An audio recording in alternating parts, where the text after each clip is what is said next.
Hey everyone, it's Michael. Today we're going to be doing another Goosebumps book haul for the week. We have 8 books. I think I counted it right. I think it's 8 that I have in total. One I actually have already read today, or finished it yesterday at nighttime, read it the last couple of days, whatever. And I'm going to have a particular book review up for that. It's going to be the first book I show you in this video. Should be uploaded immediately after this video, even though I recorded it last night. Just wanted to let you know why I'm wearing the same clothes and stuff on that video that I was in the recordings I uploaded yesterday. And why I still have the lights on in the room and everything. It's not daytime like what I'm recording in right now. But anyway, I hope you're having a great weekend so far. I'm wearing my Goosebumps shirt that my fiance made me. I love her to death. Rachel, you're an amazing woman. I love you, sweetheart. And we are going to start with the first book. This is Goosebumps Graphics, Book 2, Volume 2, whatever you'd like to call it, Terror Trips. Yeah, this is an adaptation to comic book form of 3 different stories, and all the books are like this. There's only 3, but then there's another book called, it's apparently Goosebumps Graphics Book 4. I own that book. It's the Slappy's Tales of Horror, or whatever it's called. But this was really good. I really enjoyed it pretty much all the way through. Very few complaints about it. This particular volume contains Shocker on Shock Street, which I recently became a huge fan of because I loved the book of Shocker on Shock Street that I recently read for the first time ever. I enjoyed the TV show episode, even though it was kind of disappointing. It also has One Day at Horrorland, which is the first story in here. Very good adaptation. I loved One Day at Horrorland. Really, really good adaptation, but Shocker on Shock Street I think was a little bit better. Deep Trouble is also in this as well, and Deep Trouble is... yeah, we'll get into that in the review. But let's talk about some of the things that are done here. For example, the first story in here, One Day at Horrorland, is adapted by Jill Thompson, who is the creator of Scary Godmother. I was shocked by that. I could not believe it. I've recently, where we're getting closer and closer to fall, I've been thinking about this TV show that I saw on Cartoon Network when I was a child. It was called Scary Godmother, and I loved it. I loved it so much, and I sold my DVD years and years ago, and I hate the fact that I sold that. I might buy another copy at some point if I can get my hands on it.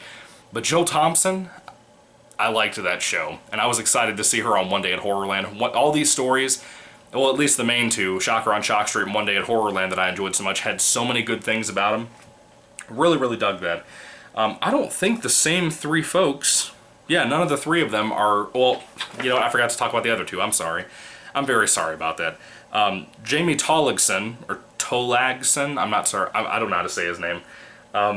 He adapted Shocker on Shock Street, and his is the best in the book, in my opinion. Very, very good. And then Amy Kim Ganter did Deep Trouble, and I don't know about her body of work. I don't know anything about her, but, yeah. You just watch the review when it gets uploaded. Anyway, the next book is Goosebumps Graphics Book 3, Scary Summer. This one includes Horror at Camp Jelly Jam, Ghost Beach, and Revenge of the Lawn Gnomes. I have not read Revenge of the Lawn Gnomes yet. I got a copy recently, as you folks know, that I showed you in my book haul recently. And that's the only story I'm not familiar with yet. I have read Horror at Camp Jelly Jam, and I loved it. I read Ghost Beach, and I loved it. Hopefully Revenge of the Lawn Gnomes will be good, and hopefully all 3 of these adaptations will be really good too. But let's look at who worked on this. Dean Haspiel, Ted Knife, and Kyle Baker. I feel like I know Kyle Baker's name from somewhere. Let's see. Dean Haspiel. Apparently he's worked on a lot of Marvel and DC stuff, I guess. Ted Knife does Goth Romance and Polly and the Pirates, Death Junior graphic novels. Don't know anything about that guy. Kyle Baker, including Nickelodeon and Mad, which both of those I love. I love Mad Magazine and everything. Nickelodeon was great. He was recently guest art director on the Class of 3000 television show. That's pretty cool. I liked Class of 3000 when I was a kid. It had Andre 3000 on it, if you haven't seen that show. Apparently these graphics books things were released around, like, I guess 2006 or 7 or 8, somewhere in there, and they're still being published in the stores, like at Barnes & Noble and stuff. I'm really surprised by that. Usually comic book adaptations are not very good when it's another property. Like if you get Star Wars The Last Jedi adapted to a comic book form, it's usually like 4 or 5 or 6 issues, and there's so much cut out of the film to the comic adaptation. There's so much cut out in general, and you don't really get a really good adaptation a lot of the time. But these are all faithful to the books, not to the TV episodes. So that's a good thing too, in case anybody didn't want the TV episodes adapted of these for whatever reason. Anyway, moving along, there is a particular commenter that comments all the time on my videos. I'm really bad with names. I'm sorry, I'm really, really bad with names. Some of my commenters don't like to have their names put up in videos anyway, so I try not to say people's names. But there's a particular commenter that I was actually talking about this particular book with the other day. It's called Give Yourself Goosebumps number 29, Invaders from the Big Screen. Now, as I've said before, I'm a major movie fan. I love movies. I really do. Mostly old stuff. I notice that more and more. I don't like a whole lot of new stuff that comes out nowadays. Like the last 10 or so years haven't really been very good for film. But the idea of a Give Yourself Goosebumps book, a game book, based around movies and possibly a theater or anything like that. I don't know what the book is about. I don't read the back of the books, but the title alone tells me it has to do with movies more than likely. I would love this probably. Very much like I said when I read Shocker on Shock Street, I did not know that was so much about movie fans, and horror movie fans at that matter, which really went up my alley pretty much immediately. And so this is something I'm really looking forward to. I don't know if I'll be able to get to it anytime soon. Probably not even by the end of the year. I might try to, I don't know. Again, Halloween's coming around. I told you guys I was going to start reviewing the books. Well, let's see, it's going to be starting the week after this coming week. So about a week from now, we're going to start talking about Halloween books and stuff here on the channel. Mainly because September is leading into that. It's kind of what I really consider the beginning of fall, officially, for me personally. So around September, I start listening to not listening, but watching horror movies, reading scary books and stuff like I did last year when I read The Haunter, I think is what I read last year, around that time. I hadn't uploaded a review at the time on this channel, but I had done that at the time. And I love fall. Fall is the best time of the year for me. Really, really excited about getting to essentially just to read Goosebumps horror Halloween type stuff. And I've read some of the Halloween books so far. I'm still bummed out that to this day I have not found a copy of the TV book of Attack of the Jack-o'-lanterns. It's one of those books, like the My Life as an Artist, the Tim Jacobus book, that is utterly impossible to get your hands on. It's going to be a really big shock if I ever manage to get a copy of that. The way it's looking, it probably ain't going to be this year. I mean, we have a whole 2 months that maybe it'll pop up out of nowhere. I don't know. But, God willing, over such a stupid, petty thing like a Goosebumps hobby, maybe I'll be able to get my hands on it at some point, God willing. I don't know, but it would be cool to have that by the end of the October season, be able to do a review either on Halloween or around Halloween. But I will be talking about like the TV episodes and stuff, like I said. Moving along though, I got another Give Yourself Goosebumps book that came in the mail this week. I'm very excited about this just because I love this idea. Just from the title alone, again, I don't read the back of the books, like I said. This is number 12, Welcome to the Wicked Wax Museum. I am so excited to see what this book could be like. This sounds like a brilliant idea for a Goosebumps, Give Yourself Goosebumps type book, where it's a game book. Like I said, you're going through, having a fun time, read the bottom of pages. But it looked like at some points in this that whoever I bought this from, that Thrift Books was selling it from, did some of the puzzles, whoever the child was or teenager or whoever owned this before. That's fine though, it doesn't really matter to me. I'm very careful about those anyway. It doesn't really make a big difference to me, but it'll be fun. I really like that cover, by the way, with the woman's face melting. If you haven't seen that close up, yeah, her face is like melting. Pretty cool stuff.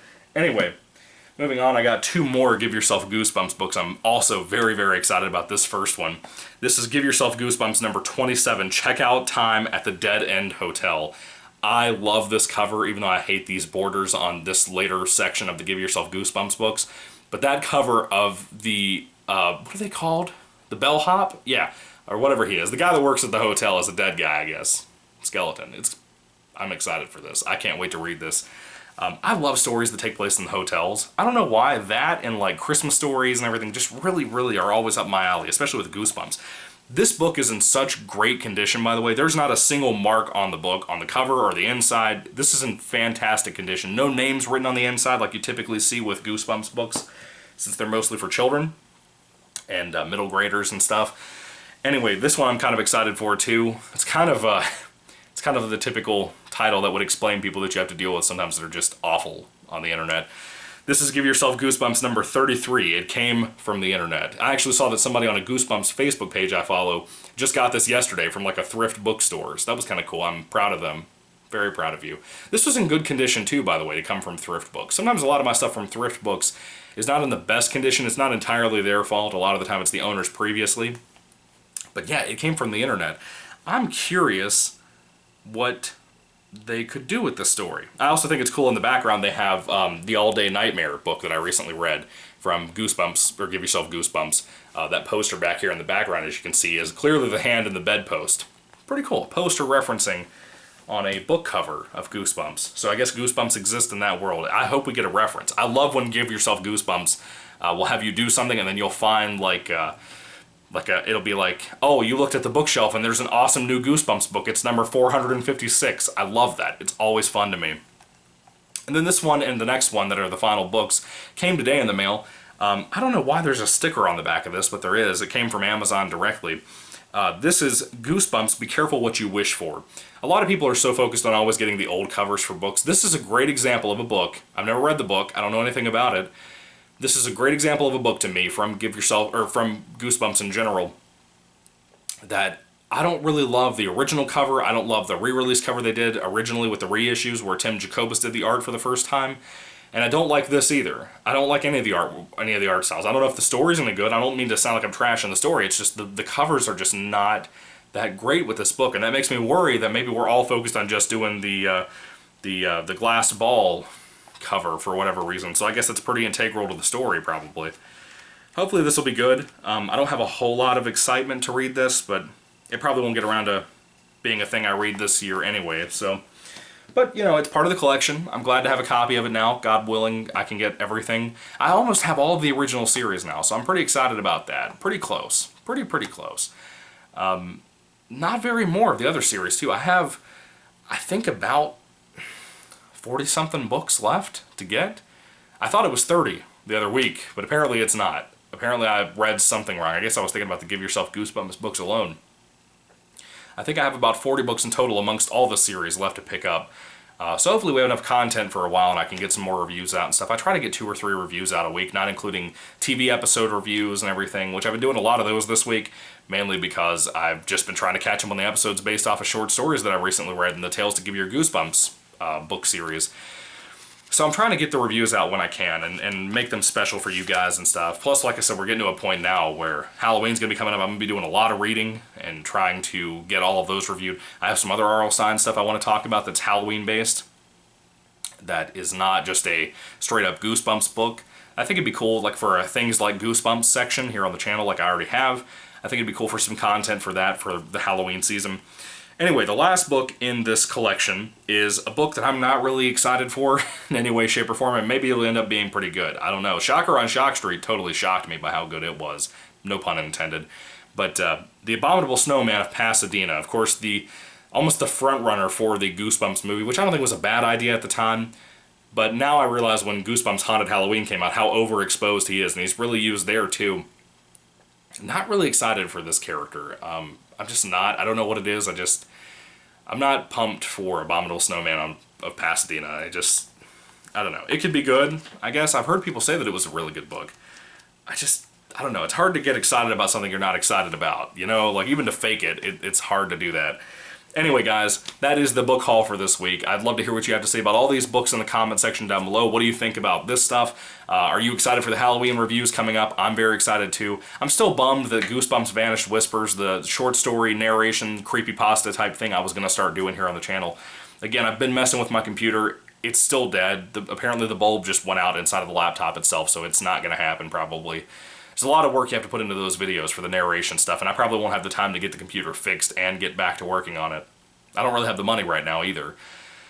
But not because I buy so many Goosebumps things, just because there's a lot happening right now. And I have that secondary laptop that I upload these videos on right now, and it's a lot faster uploading-wise, so what's the point of putting money into something to just fix the bulb in it? I don't think it's really worthwhile, and especially with the Vanished Whispers project that I was working on. I haven't even really gotten too deep into it, but I've got enough in there where it bothers me, but not deep enough where it's worth trying to save the project entirely by spending a couple $100s on fixing the laptop's bulb. But anyway, I'm still sorry to anybody who else is disappointed about that. I'm disappointed personally about that whole thing having to be canceled, but it is what it is. Maybe one day I can get around to doing it, maybe finishing it and doing it next year or something. I don't know. We'll figure it out though. We'll get there one of these days. It's not that big of a deal. Anyway, folks, thank you for watching. Once again, I really hope you have a great weekend this weekend. Next day is Labor Day weekend. We're going to have a 3-day weekend. I'm really excited about that. Awesome stuff's going to happen. Really, really excited. Then we get into the Halloween book reviews and stuff. Going to be a really cool time. Stick around, guys. Hopefully, if this is the first video you've seen of my channel, hopefully you'll subscribe and we can have some really good times just talking about Goosebumps, TV, movies, episodes, anything like that. News. I talk about Goosebumps news when we have that as well. Anyway, may the Lord Jesus Christ bless you guys today, and goodbye.